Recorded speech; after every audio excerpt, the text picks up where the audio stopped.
oikeastaan ihan siitä alusta lähtien mä olin Jämsänkosken työväenopiston näytelmäpiirissä.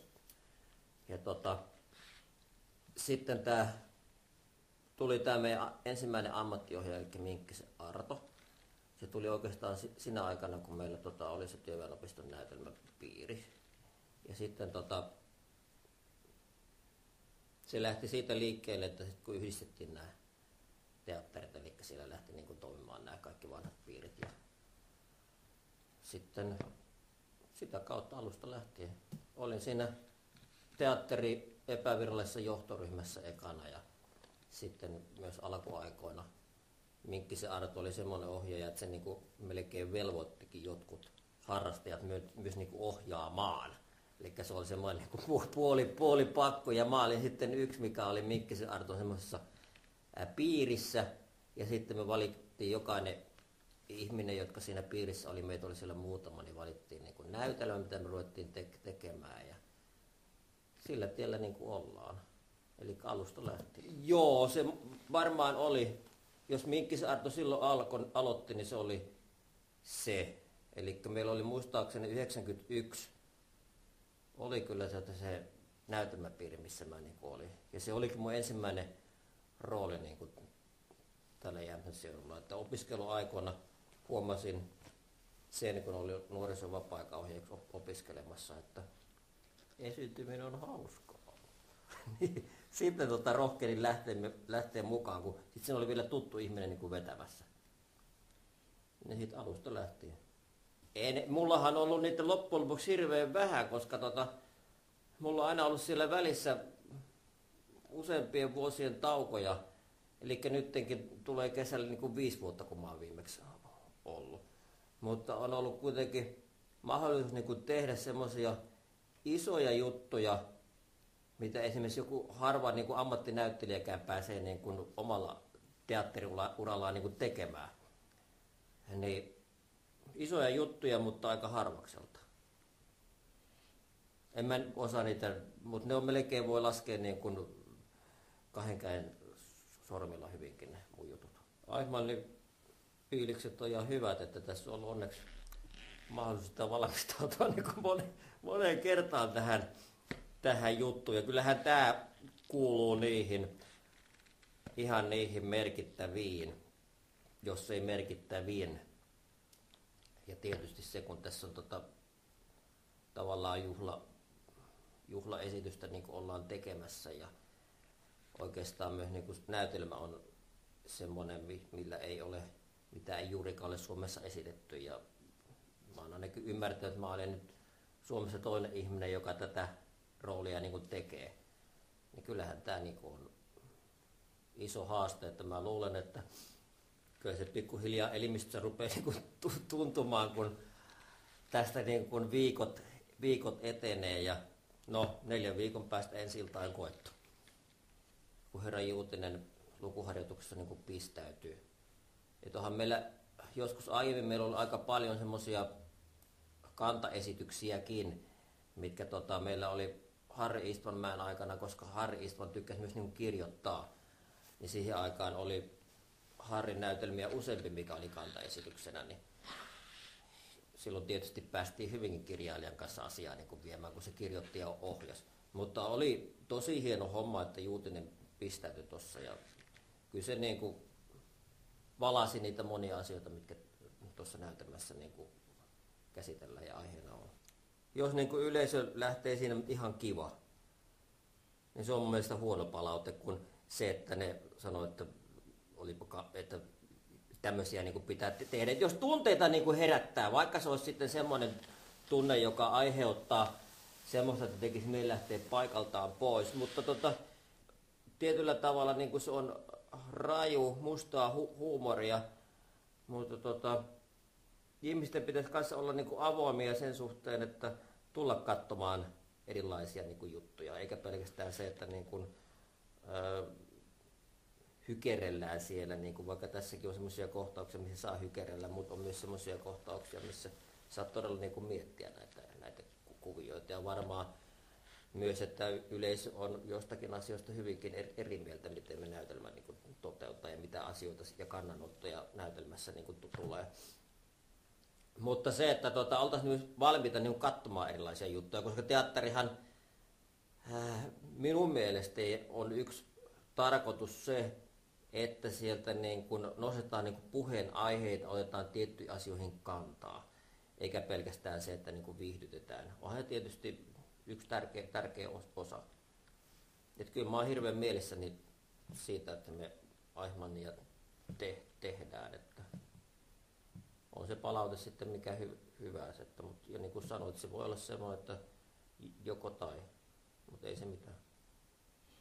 Joo, on tietysti semmoisia rankkoja aiheita, mikä niin kuin on koskenut yhtä niin kuin yksilöä ihmistä, mutta ehkä yhteiskunnallisesti ja kantaa ottavin näytelmä, kyllä. Joo, se on tuossa kun viikonloppuna luettiin se käsikirjoitus, niin se on oikeastaan niin kuin silleen, kun niin kuin mä sanoin tuossa alussa, että aika paljon tehnyt semmoisia isoja rooleja. Tää on varmaan Piiparinen yksi niistä mieleenpainumista, millä tämä Kuusniemi muistetaan Piiparisesta, vaikka se esimerkiksi tuossa näytelmässähän se ei montaa kertaa edes piipaha siinä, herra Piiparinen, mutta ei. Me tehdään oma Piiparinen, että katsotaan mikä siitä tulee ja ainakin mopo laajellaan.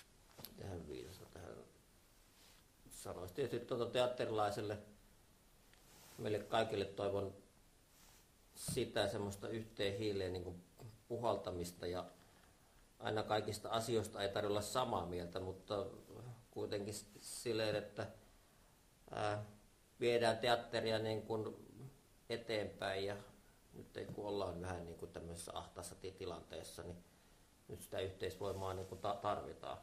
Eikä se, että jos niin kuin jostakin asiasta ei mene silleen niin kuin haluaa, niin se on mun mielestä mikään syy lähteä pois. Vaan se, että okei, että tämä nyt meni tälleen ja sitten jostakin muussa asiassa voi olla taas niin kuin samaa mieltä. Ja sitten tietysti toivon, että yleisö käy näytelmiä katsomassa, että se tärkein tuki meille niin kuin on.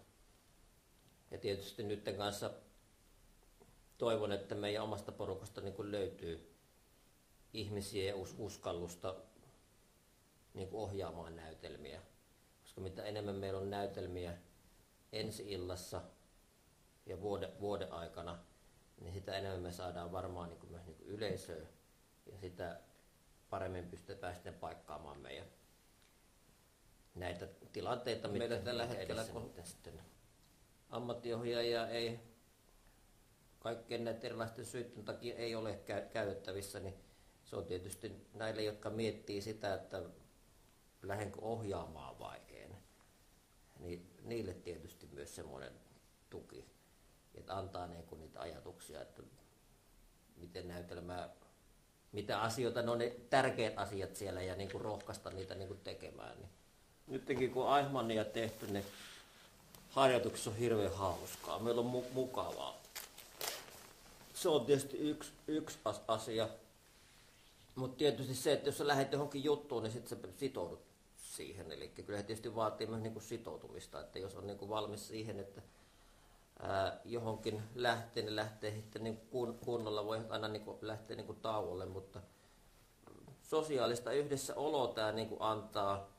Ja sitten se, että kun täällä toinen toistamme voidaan niinku rohkaista ja tukea, ja esiintymistaito on kuitenkin kaikille ihmisille niinku tärkeä asia. Tietysti meitäkin on moni eri taitoisia täällä ja niinku ilo huomata, että sellaiset ihmiset, jotka ehkä ajatellut, että ne on ujoja ja hiljaisia, niin ovat kuitenkin rohkeneet lähtemään tuohon niinku näyttämölle. Se on niinku tosi niinku iso kynnys varmaan jollekin ollut astua. Mutta sosiaalinen yhdessäolo ja se, että tietysti näyttelijänä mulle on kaikista niinku ihaninta se, että kun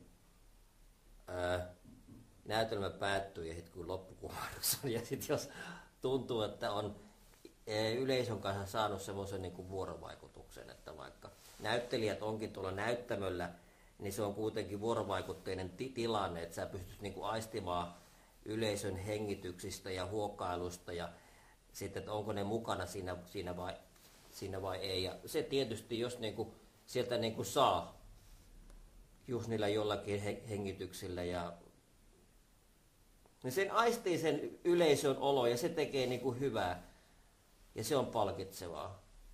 Kyllä tietysti joskus kanssa, jos kriitikot tykkää, mutta ei tätä tietysti kriitikkoja varten tehdä. Mutta tietysti on myös niinku se, että kiva päästä tekemään semmoisia näytelmiä myös, mitkä on niinku näyttelijälle niinku haasteellisia, eikä ne ole silleen, että tehdään vaan pelkkää niinku komediaa, tai tehdään semmoista komediaa, joka perustuu tietyille yksinkertaisiin väärinkäsityksiin, että tietysti sitäkin pitää niinku olla, mutta se on tietysti harrastajateatteri yksi niinku mahdollisuus, mitä käsikirjoittaja Juutinenkin sanoi, että uskalletaan myös niinku tehdä niinku rohkeita valintoja. Mutta kyllä tänne. Ja se, että jos ihminen niinku miettii, että uskaltaisinko mä lähteä johonkin näytelmään mukaan, niin ainahan me teatteri niinku tarvitaan uusia ihmisiä, että meilläkin nuoret ihmiset lähtee niinku opiskelemaan ja lähtee niinku töihin muualle. Ja jos semmoinen niinku ajatus jollakin on, niin sitten ottaa ihmiset, teatteri-ihmisiin niinku yhteyttä. Ei me kaikkia hoksata täällä. Eli jossakin torpassa joku niinku, tyttö, poika, mies, nainen, eläkeläinen vanhus miettii, että uskaltaisiko hän lähteä. Ja sitten vaan ottaa reilusti niinku yhteyttä, mua kiinnostaisi. Ja sitten katsotaan, löytyykö mitä ja millä aikataululla.